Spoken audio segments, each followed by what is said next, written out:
नमस्कार। आज हम भारत के संविधान के दिल में छिपी एक बहुत ही दिलचस्प पहेली को समझने की कोशिश करेंगे।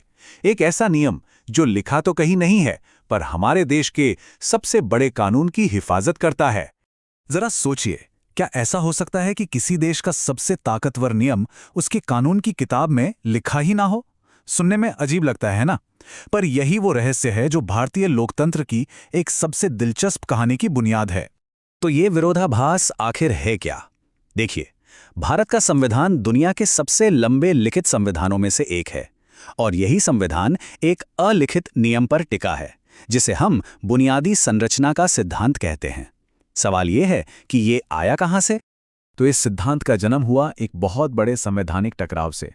साल था 1973 और उस वक्त भारत की संसद और सुप्रीम कोर्ट आमने सामने आ गए थे।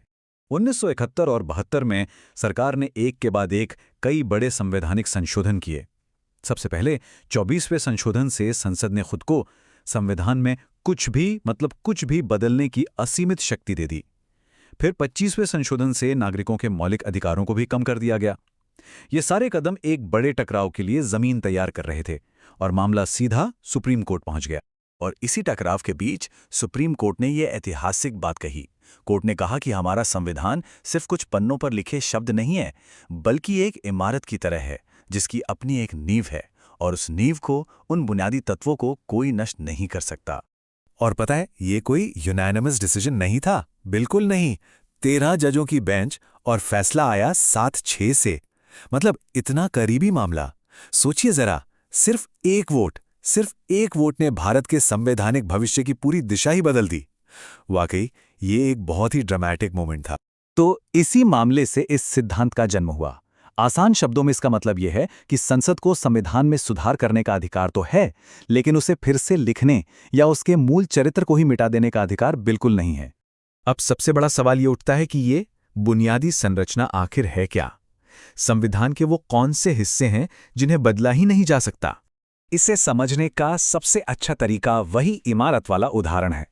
मान लीजिए संविधान एक घर है, तो संसद उस घर में रंग रोगन कर सकती है, दीवारें इधर उधर कर सकती है, नए कमरे भी बना सकती है, लेकिन वो घर की नींव को नहीं तोड़ सकती।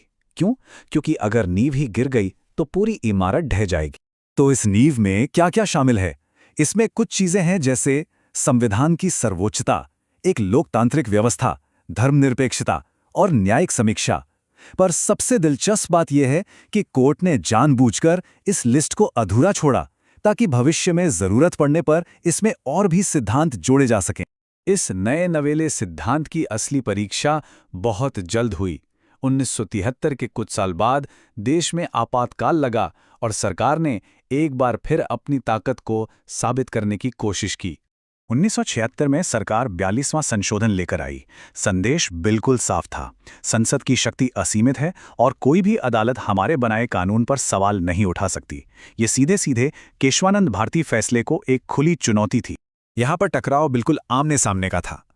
एक तरफ संसद कह रही थी हमारी शक्ति पर कोई सीमा नहीं है, दूसरी तरफ मिनर्वा मिल्स केस में सुप्रीम कोर्ट ने जवाब दिया, नहीं, संसद की सीमित शक्ति और न्यायिक समीक्षा ये दोनों खुद संविधान की बुनियादी संरचना का हिस्सा हैं और इन्हें कोई नहीं छीन सकता। इस फैसले ने बुनियादी संरचना के सिद्धांत को और भी मजबूत कर दिया, लेकिन इसने एक ऐसी बहस छेड़ दी जो आज तक चल रही है। क्या ये सिद्धांत एक न्यायिक नवाचार है या फिर जजों द्वारा अपनी शक्तियों का अतिक्रमण? तो सबसे अहम बात यही है कि ये सिद्धांत एक न्यायिक नवाचार माना जाता है। यानी ये संविधान में लिखा नहीं था, बल्कि जजों ने इसकी व्याख्या करके इसे घड़ा। उनका तर्क ये था कि कोई भी कानून खुद को ही तबाह करने की इजाजत कैसे दे सकता है। इस बहस के 2 मजबूत पक्ष हैं। जो इसकी आलोचना करते हैं वो कहते हैं कि यह सिद्धांत को जजों को जनता के चुने हुए नुमाइंदों से ज्यादा ताकतवर बना देता है। वहीं जो इसका समर्थन करते हैं उनका मानना है कि यह सिद्धांत ही तो लोकतंत्र का असली रक्षक है, जो किसी भी सरकार को तानाशाह बनने से रोकता है और संविधान की आत्मा को जिंदा रखता है। तो एक अदालत के फैसले से जन्मा ये अलिखित नियम आज भी भारत के लोकतंत्र को एक दिशा दे रहा है। और ये हमें एक बहुत ही बुनियादी सवाल पर लाकर छोड़ देता है, क्या किसी संविधान को जिंदा रहने के लिए ऐसे नियमों की भी जरूरत होती है जो शायद लिखे ही ना गए हों? यही वो सवाल है जो सिद्धांत को इतना महत्वपूर्ण और हमेशा बहस का विषय बनाए रखता है।